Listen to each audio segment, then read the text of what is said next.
नमस्कार, दैनिक भारत में आपका स्वागत है। हम फिर से उसी जगह पहुंच गए हैं जहां से अलग जगी थी कि यहां पे एम्स लगेगा और मिथिला वासियों की उम्मीदें काफ़ी चढ़ गई थी कि अब उनकी जो समस्याएं हैं, एम्स जो खासकर स्वास्थ्य का जो मसला है यहाँ, वो अब बहुत हद तक हल हो जाएगा और दरभंगा वासियों को एम्स मिलेगा। मेरे पीछे आप जितने देख रहे हैं ये सब लोग MSU के सेनानी हैं और जैसे ही ये यहाँ से ट्रांसफ़र होकर के और कहीं गया और लगने लगा कि अब मिथिला वासियों के साथ खेला खेला जा रहा है, तो यही MSU ने इसी जगह से एम्स की लड़ाई को शुरू किया था और फिर वो आज यही बैठे हैं, एम्स की लड़ाई को लेकर ही बैठे हैं। वैसे तो प्रधानमंत्री ने कह ही दिया है, दरभंगा में एम्स बन चुका है। मैंने तलाशा था, मुझे मिला नहीं। इनसे भी पूछूंगा, एम्स तो बन गया, आपने तलाशा क्यों नहीं? और फिर यहाँ ये लोग फिर बैठ क्यों गए हैं और इसके वजह क्या है बैठने की यहाँ, और उम्मीद से हैं या नाउम्मीद होकर के यहाँ बैठे हैं। और पिछले कई सालों से जिस तरह से आमरण अनशन को और आंदोलनों को कुचला गया इस देश में, वो भी आप भली भांति जानते हैं। तो आने वाला समय बताएगा कि ये एम्स लेके रहेंगे या इनके आंदोलन को कुचल दिया जाएगा। तो सबसे पहले स्वागत है आपका दैनिक भारत में। बहुत बहुत धन्यवाद आपको। सबसे पहले जब आप एम्स को लेकर आंदोलन शुरू किया था यहाँ पे, तो दैनिक भारत ने सबसे पहले मिथिला वासियों को दिखाया था। आज फिर हम आए हैं, आप आमरण अनशन पे हैं। ऐसी क्या वजह हुई कि फिर आपको यहाँ आके बैठ जाना पड़ा? देखिए, पूरे आज़ाद भारत का सबसे बड़ा प्रोजेक्ट दरभंगा और मिथिला को दरभंगा एम्स के रूप में मिला यह सौगात पूरे मिथिलावासियों ने खुशी की लहर थी। और इसी के नाम पर मोदी जी 2019 में सारे वोटों को लेकर के यहाँ चले जाते हैं। पूरे मिथिला में अपनी सरकारों को मजबूत कर सकते हैं। लेकिन तत्पश्चात लगातार 19 के बाद से आज 23 तक होने को है। 15 में इसकी घोषणा हुई थी, 15 में किसी 8 अन्य एम्सों की भी घोषणा हुई थी। के बाद बाकी की जगहों में तो कहीं पे OPD चालू है, कहीं पे कक्षाएँ चालू है, लेकिन आज दरभंगा एम्स के लिए ईंट तक नहीं।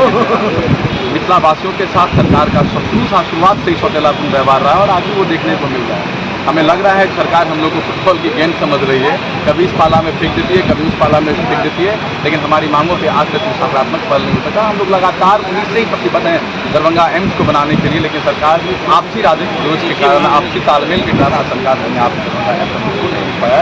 ये 8 करोड़ मैथिल आबादियों की अस्मिताओं की सवाल है। इस हवालात को देखते हुए आज हम लोग वोट लेने के लिए तो सारी पार्टियां आ जाती हैं। आज आप आमरण अनशन पे हैं। केंद्र सरकार पे राज्य सरकार का आरोप है कि वो एम्स बनने नहीं दे रही है, तो इस आमरण अनशन को यहाँ की राज्य सरकार समर्थन क्यों नहीं दे रही है? देखिए, ये वही राज्य सरकार है जो हमेशा अपनी पालियों को बदलते रहते हैं। आज से पहले 2-2.5 साल पहले जब आप देखेंगे तो यही सरकार BJP के साथ अलायंस में हुआ करती, तो उस समय उन्होंने क्यों नहीं एक ऐसा डिसीजन लिया जिससे दरभंगा में दरभंगा एम्स हो सके? ये सिर्फ और सिर्फ राजनीतिक वर्चस्व की लड़ाई है जो स्पष्ट मिथिलावासी समझ रही है और आने वाले 24 के चुनाव में हम लोग स्पष्ट तौर पर इनको यहाँ से हराने का काम करेंगे। तो आपको तो दो मुहाज पे लड़ाई लड़नी होगी। जब आपको मैं अरमान लिया, मंजिल को अपना मान लिया है, मुश्किल क्या आसान क्या, जो ठान लिया वो ठान लिया। मिथिला से लड़ाई नहीं होता। आज इसी का नतीजा है जो हमारे 2 साल जिला पार्षद जेल में गए हैं और हमेशा से कुचक रहा। समाज में जो सारी अराजकताएँ हैं, कृतियाँ हैं, उनके खिलाफ हमेशा हम लोग संघर्ष किए हैं और हमेशा संघर्ष करेंगे, चाहे इसकी जाने। सर, आप लोग अनिश्चितकालीन धरना पर बैठे हैं एम्स को लेकर के। हमारे यशस्वी प्रधानमंत्री श्री मोदी जी ने अनाउंस कर दिया है कि दरभंगा में एम्स बन चुका है, तो आप यहाँ बैठने के बजाय एम्स को तलाशिए ना कि डूब गया, धंस गया, किधर गया। एम्स तो बन गया है। देखिए, हम लोग उनकी बातों को आत्मसात नहीं करते हैं। जब से उन्होंने बोला कि 20 लाख रोजगार देंगे सालाना, नौकरियां देंगे, 15 लाख रुपए खाते पर आएंगे, जो सांसद गांव गोद लिया था वो चलने लगा कि गोदिए में है, पते नहीं चल रहा है। स्मार्ट सिटी, डिजिटल इंडिया, सबके सब तो झूठे निकला। तो हम एम्स खोजे का है भाई। अब जब हम लोग सक्षम है, बैठे हैं अपने हक अधिकार के लिए, आमरण बैठे हुए। सर, एक चीज़ बताइए कि जिस दिन से एम्स अघर में लटका, जिस स्थल पे आप बैठे हैं, इसी स्थल से आपने शुरू किया था एम्स की लड़ाई और मिथिला के जन जन तक को जगाया था। ये MSU वाले ने ही जगाया था। आज ये दिन आ गया कि आप लोग फिर उम्मीद से नाउम्मीदी की तरफ चले गए। मिथिला को एम्स नहीं मिला, इसके कारण क्या है? ये नाउम्मीदी नहीं है, या एक आशा की किरण है, या एक विश्वास है, या एक प्रतिज्ञा है, या एक संकल्प है कि जब तक अब हम लोग एम्स नहीं लेंगे यहाँ से हिलने वाले हैं। जब तक ठोस हम लोग को आश्वासन नहीं मिल जाता है यहाँ के केंद्रीय मंत्रिमंडल के किसी सदस्य के द्वारा, हम लोग को डिमांड किए हूँ कि स्वास्थ्य मंत्री आकर के बोले। अमूमन ऐसा होता नहीं है कि भारत में कोई मंत्री अपने विभाग के काम को देख रहा है। आप देखते होइएगा किसान आंदोलन में किसानों की समस्या को स्वास्थ्य मंत्री आते थे, शिक्षा मंत्री आते थे, जब बजट पेश होता है तो कृषि मंत्री आते हैं फैसला करने के लिए। तो उम्मीद है, आशा है कि इस बार राष्ट्रीय पैनल लेगी। चूँकि हमारे यहाँ लगातार पदाधिकारियों का आना जाना लगा हुआ है, दबाव है, और कहीं ना कहीं उनको पता है कि 16 तारीख को जो मेगा कार्यक्रम होने वाला है झंझारपुर में, उसमें छौड़ा सब मानेगा नहीं। सर एक चीज़ बताइए, इस एम्स पे जो मिथिला वासियों को कहिए उसके सेंटीमेंट से जो खिलवाड़ किया गया है और एम्स नहीं बन रहा है, उसके लिए मुख्य रूप से दोषी आप किसे मानते हैं? देखिए, दोषी यहाँ की सरकारें हैं, चाहे वो केंद्र की सरकार हो, राज्य की सरकार हो।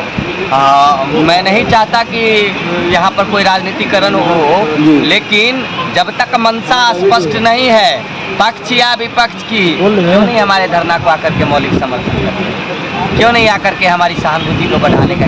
मन में खोट है, मन में पाप है, निश्चित रूप से उनके मन में यह लग रहा है कि हमारे वोट पे चोट किया जा रहा है, अब नौजवान जग गया है, हमको यहाँ से खदेड़ के भगाने का काम करें।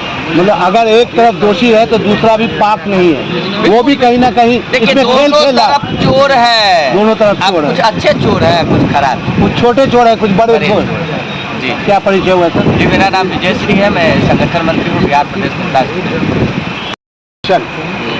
सुनने में बहुत प्यारा लगता है और एक उम्मीद जगती है कि जब इस देश में आमरण अनशन होता है तो वो कामयाब होता है और चाहे जैसी जितनी भी तानाशाह सरकार हो इसके सामने झुक जाती है।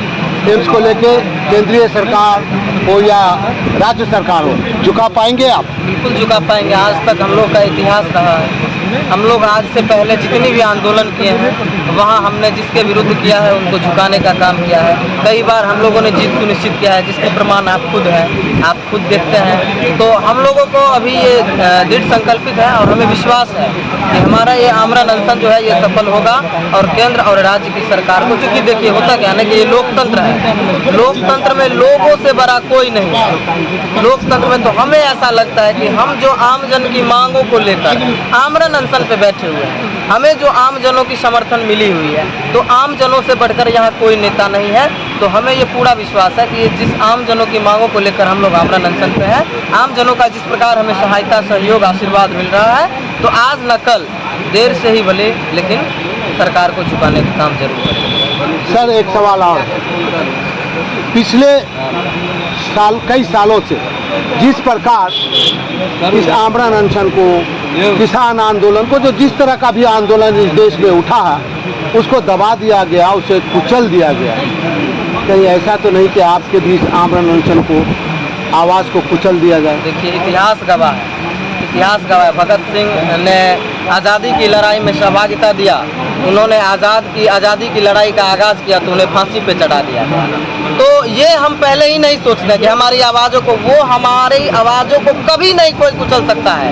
भगत सिंह मर गए लेकिन उनकी विचार अभी तक जिंदा है, तो वो हमारे शरीर को, बदन को कुचल सकते हैं, हमारे विचारों को नहीं कुचल सकते हैं। हमारा जो मिथिलावाद का विचारधारा है, मिथिला के समग्र विकास का जो विचारधारा है, उन्हें कुचलने की ताकत किन्हीं में भी नहीं है। वो यहाँ से लेके ऊपर स्वर्गलोक तक मैं हर इंसान को कहना चाहता हूँ कि हमारी विचारधारा अब इतनी मजबूत हो चुकी है कि हमारे विचारधारा को कुचलने की ताकत किन्हीं में नहीं। जिस तरीके से आप विचारधारा की बात कर रहे हैं, जिस तरीके से आज इस देश में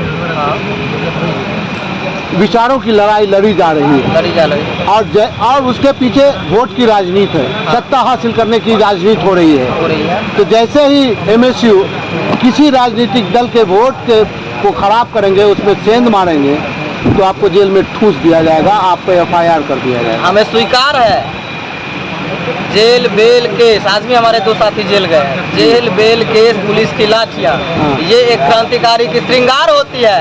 हमें सहजता के साथ स्वीकार है। हम यहाँ बैठे हैं, हमारे सैकड़ों सेनानियों के साथ हम यहाँ आमरण अनशन पे बैठे हैं और मैं चुनौती देना चाहता हूँ सत्ता के जितने भी नेताओं हैं उनको, जितने भी पुलिस प्रशासन है उनको, कि आइए और हमें उठाकर ले चलिए, क्योंकि एक कहावत है, जब तक जेल में चना रहेगा आना जाना लगा रहेगा। जब हम इस लाइन में आते हैं, जब हम अपने विचारों पे बात रखते हैं, अपने विचार को मजबूत करने के लिए प्रशासन के समक्ष अपनी बातों को रखते हैं, तो हम ये सोच कर नहीं रखते हैं कि आगे हमारे साथ क्या होगा।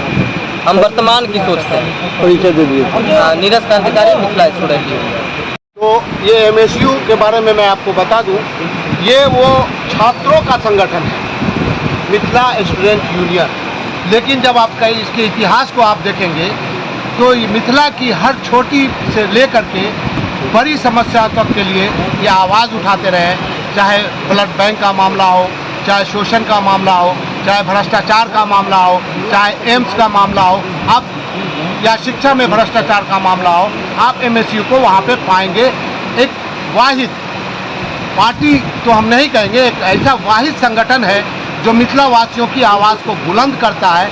एक पत्रकार होने की हैसियत से मुझे कोई गुरेज नहीं है कि मैं ये कहूँ कि अगर एमएसयू मिथिला की धरती पे जिंदा है तो लोगों के रगों में खून दौड़ रहा है। वो अभी उम्मीद से रहेंगे कि जब तक एमएसयू रहेगा उनकी लड़ाई को ये लोग लड़ते रहेंगे। चलिए, हम भी उम्मीद से हैं कि एम्स बनेगा और शायद आखिरी वक्त में मेरा भी इलाज एम्स में हो जाए। धन्यवाद।